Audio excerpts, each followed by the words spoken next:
Limitations to freedom of religion or belief. You'll know from watching the news and perhaps from your own life experience that many governments impose limits on freedom of religion or belief. They argue that they need to limit religious expressions for one reason or another. So how do we know when limitations are justifiable and permissible and when they're not? International human rights law says that the right to have, choose, change or leave a religion or belief is absolute. It may never be limited. The right to manifest a religion or belief may, on the other hand, be restricted, but only when 4 rules are followed. Any limitation needs to be provided for in law. The point of this is to stop the state, police and the courts from acting unpredictably or inconsistently. The limitation has to be necessary to protect public safety, public order, health or morals, or the rights and freedoms of others. This is important. Imposing a limitation because it's necessary to protect other people is very different to choosing limitations based on what will win votes. Limitations may not be discriminatory, and any limitation must be proportionate to the problem caused by the manifestation. These rules are really important. Without them, governments could limit any and every group or practice they don't happen to like. Limitations are meant to be a last resort, not a tool for state control. Let's use a made-up example to illustrate what the rules mean. Imagine a town where there are 5 different religious groups.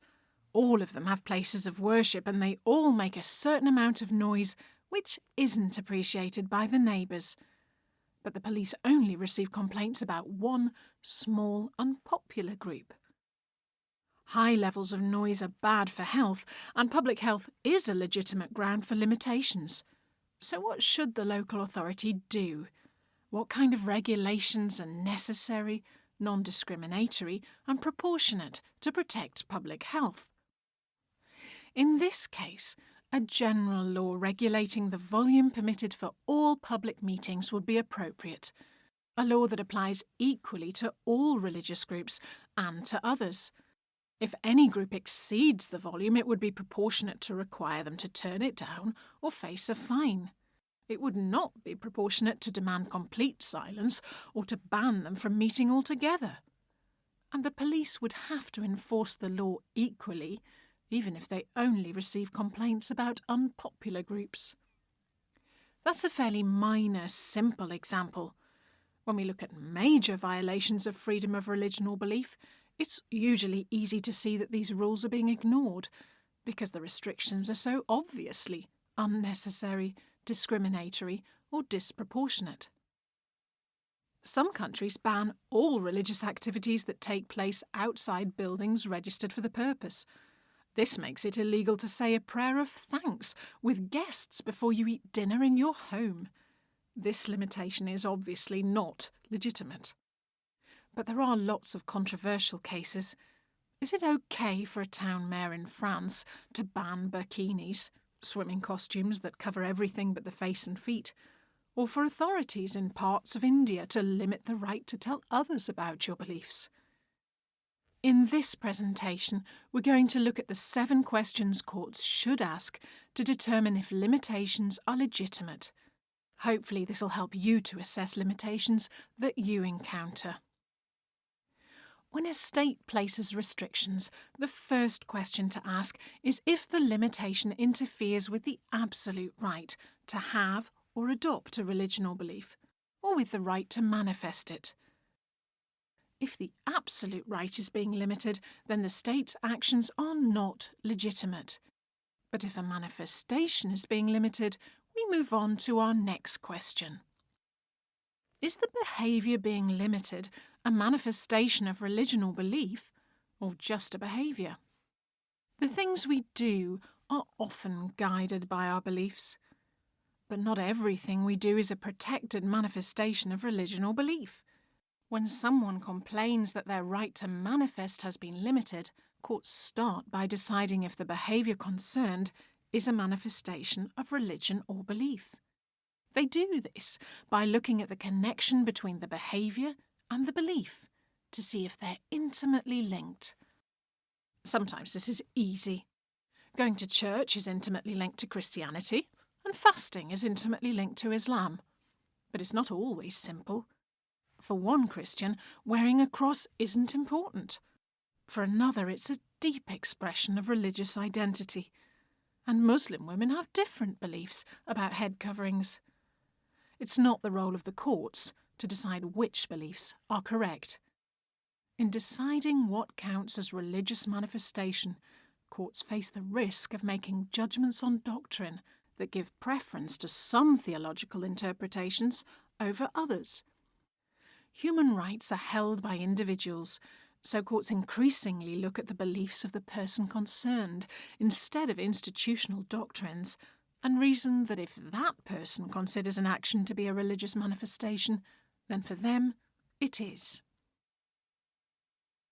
Once we've established that a protected manifestation is being limited, we need to check whether the limitation is provided for in law. Is there written law, case law, or customary law that regulates the limitation?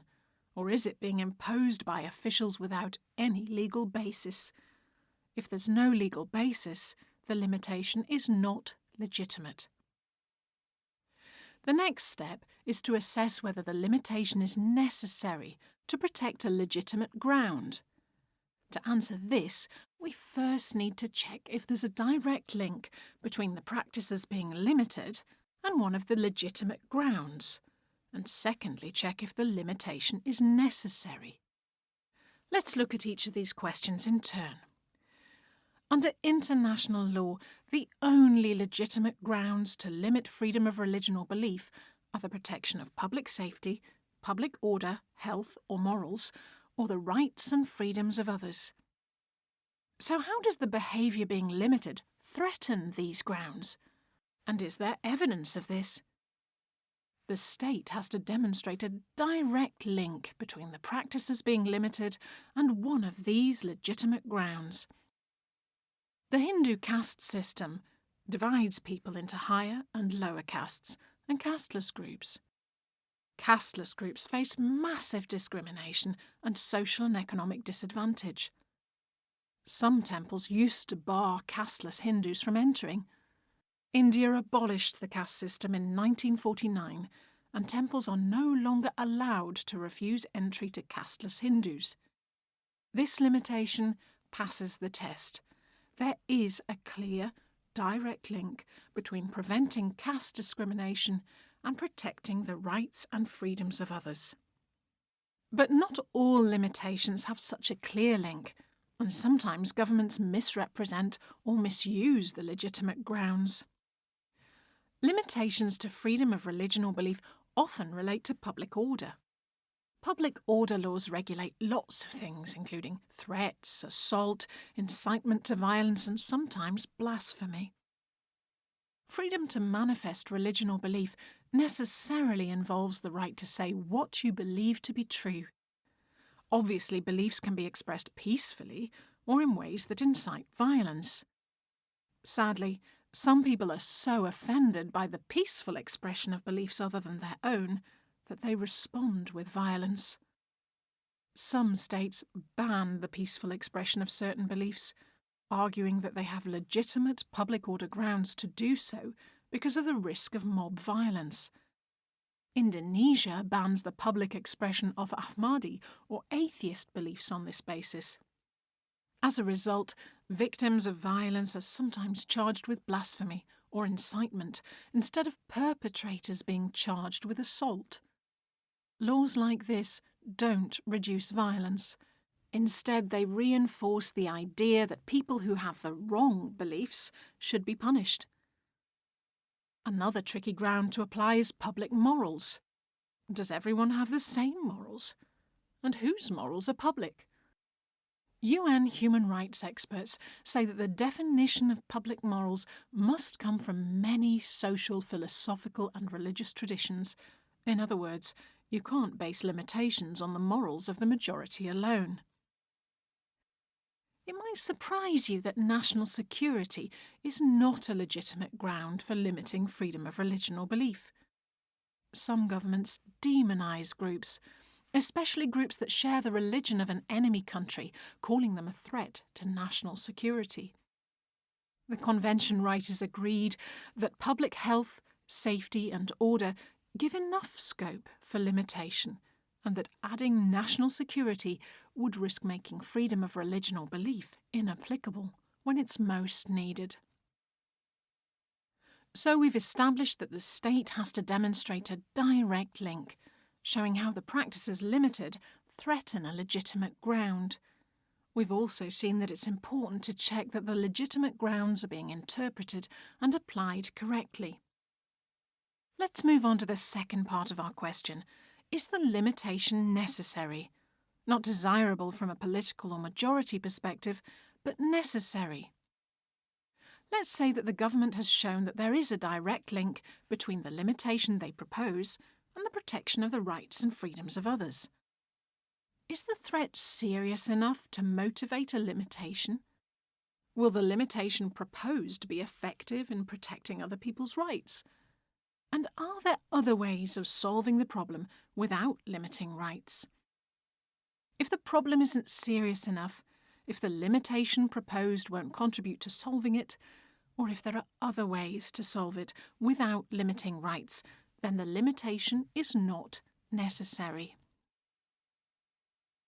The government of China claims to have health and safety concerns about overcrowded Buddhist training centres. Health and safety are legitimate grounds. One solution would be to enable centres to renovate and expand. This solution would not limit rights. Instead, the government demolished whole areas and forcibly removed 1,000 nuns. This was not necessary. Of course, some limitations are necessary. The United Nations has clearly stated that harmful traditional practices should be forbidden, such as some initiation rituals and female genital mutilation. Of course, many cases aren't so clear, but the burden of proving the limitation is necessary is meant to lie on the state. Once we've established that the state has legitimate grounds and the limitation is necessary, we need to check if the limitation is discriminatory. You might think that it's easy to see if laws, policies or practices are discriminatory, and if they explicitly apply to some people and not others, it is. This is called direct discrimination and is forbidden.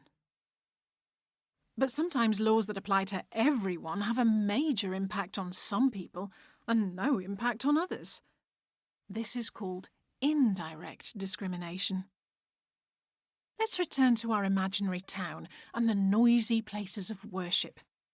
The council has introduced a law limiting the volume of public events, and religious communities have adjusted their loudspeakers accordingly. But the church bells are too loud, and you can't reduce their volume. The church has to give up a traditional practice, while other communities had no problems. This is indirect discrimination. There are lots of examples of general laws resulting in indirect discrimination. Many countries ban the carrying of knives in public places. This has no effect on religious and belief groups, with the exception of Sikhs.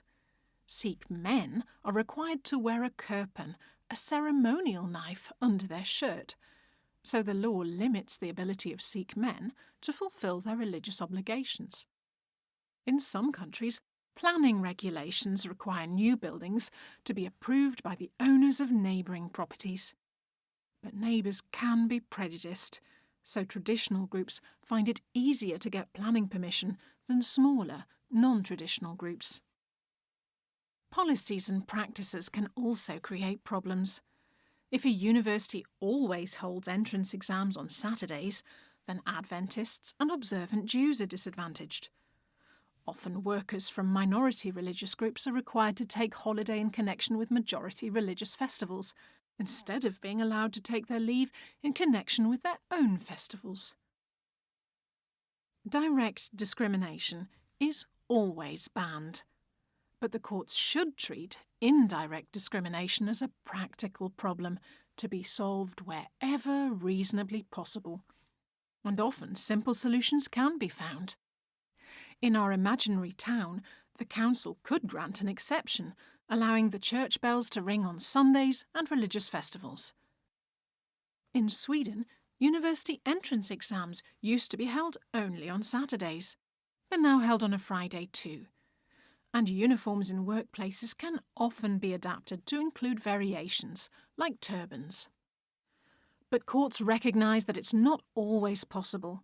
Indirect discrimination can be lawful if it can be proved that there's a good enough reason, an objective justification for it. For example, hospital infection control policies that ban staff from wearing jewellery disadvantage some groups. This is justified on the basis of public health.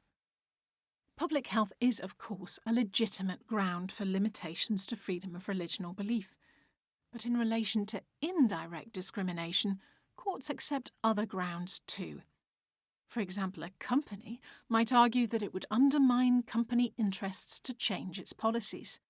A clothes shop that requires salespeople to wear clothes from its product range would probably not be required to employ a salesperson who refused to wear the company's products on religious grounds.